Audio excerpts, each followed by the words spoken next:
जय श्री राधे, जय श्री कृष्ण। आप सभी का अपना प्यारा चैनल अध्यात्म मीडिया वृंदावन में स्वागत और अभिनंदन है।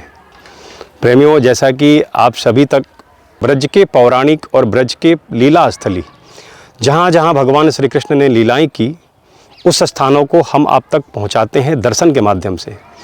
तो ठीक इसी क्रम में आज हम पहुँचे हुए हैं उस स्थान पर जहाँ भगवान श्री कृष्ण ने गिरिराज पर्वत को धारण करने के बाद, जैसे कि आपने भागवत कथा में श्रवण किया है, जब गिरिराज जी का पूजन हो रहा था तो इंद्र भगवान को गुस्सा आ गया था। तो इंद्र भगवान क्रोधित होकर के बहुत अतिवृष्टि यानी बहुत घनघोर वर्षा उन्होंने करवाया, जिस वर्षे से जिस जल के कारण सभी ब्रजवासी त्राहिमाम करने लग गए।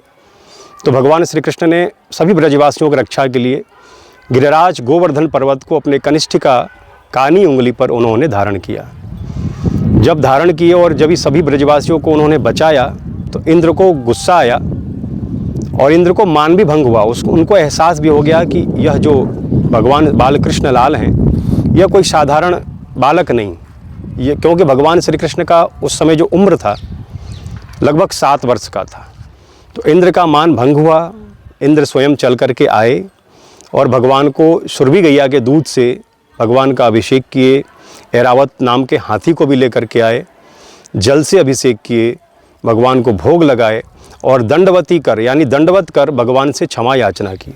तो यह वही स्थान है, मैं अब आपको दर्शन कराने जा रहा हूँ। हम उसी स्थान पर पहुँचे हुए हैं जहाँ आज से 5500 वर्ष पहले भगवान श्री कृष्ण के दर्शन, पूजन, अभिषेक, वंदन करने के लिए देवताओं के राजा इंद्र भगवान पधारे थे। मैं आपको दिखाने का यह प्रयास कर रहा हूँ अध्यात्म मीडिया वृंदावन के इस चैनल के माध्यम से कि ये देखिए, एक छोटा सा यहाँ पे एक लीला बनाया गया मूर्तियों के द्वारा। नंद बाबा, यशोदा मैया, गोप ग्वाल सखा सभी साथ में खड़े हैं। भगवान जी का, ठाकुर जी का जो कनिष्ठिका लिए धारण हैं यानी पर्वत को धारण किए हुए हैं। यह वही स्थान है। देखिए सामने पढ़ रहे हैं हम,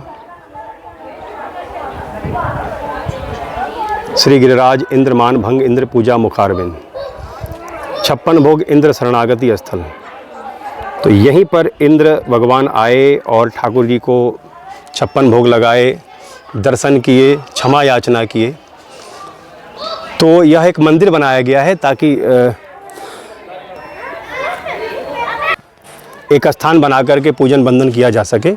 लेकिन मैं आपको बता देता हूं कि गोवर्धन पर्वत 7 कोस में और कहीं से भी श्री गिरिराज महाराज का दर्शन हम कर सकते हैं। देखिए ये पर्वत वही पर्वत है, वही गिरिराज शिला है, जिस गिरिराज शिला को भगवान गिरिराज पर्वत को भगवान श्री कृष्ण ने अपने कानी उंगली पर यानी लिटिल फिंगर कनिष्ठिका पर धारण किए थे। और यह वृक्ष, ऐसे ये वृक्ष हैं मानो में तो ऐसे लगते हैं सूख जाते हैं ये, और प्रभु की कृपा है, ऋषि मुनि हैं, और जैसे ही बरसात की बूंद आती हैं यह वृक्ष वापस हरे भरे हो जाते हैं।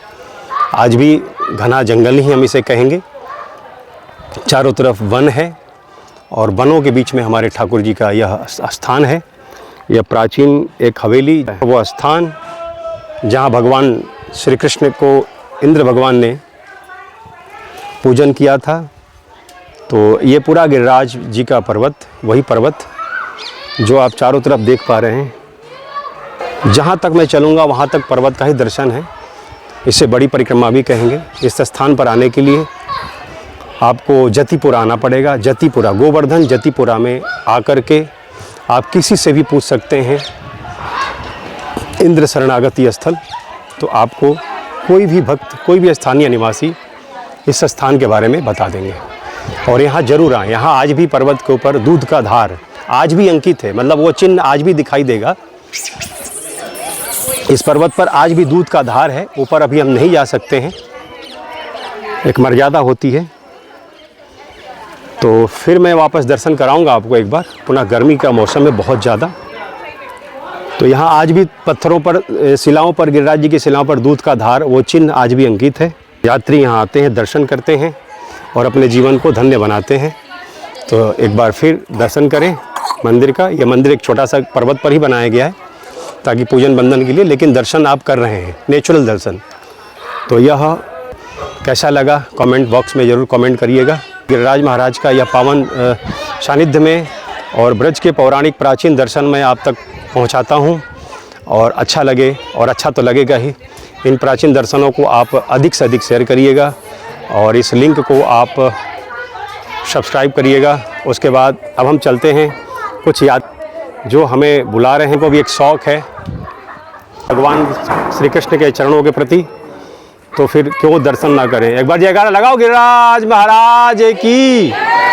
देखिए ये श्रद्धा है, ये विश्वास है भगवान के प्रति, और गोवर्धन नाथ के शरणों में आए हैं तो ये यात्री आए हैं, मैं दर्शन भी आपको कराया। तो फिर इसी के साथ फिर मैं आपको, बहुत ही प्राचीन घना वन है ये जो वन है, वास्तविकता ये है कि ब्रज एक वन ही था भगवान के समय, और आज भी अवशेष मात्र बचा हुआ है वन। तो फिर चलते हैं, फिर मैं मिलूँगा आपके साथ, आपको प्राचीन पौराणिक दर्शन लेकर के फिर मैं आप तक पहुँचाऊँगा। तब तक के लिए मैं कन्हैया पांडे गोवर्धन से अध्यात्म मीडिया के साथ। जय श्री कृष्ण, जय श्री राधे।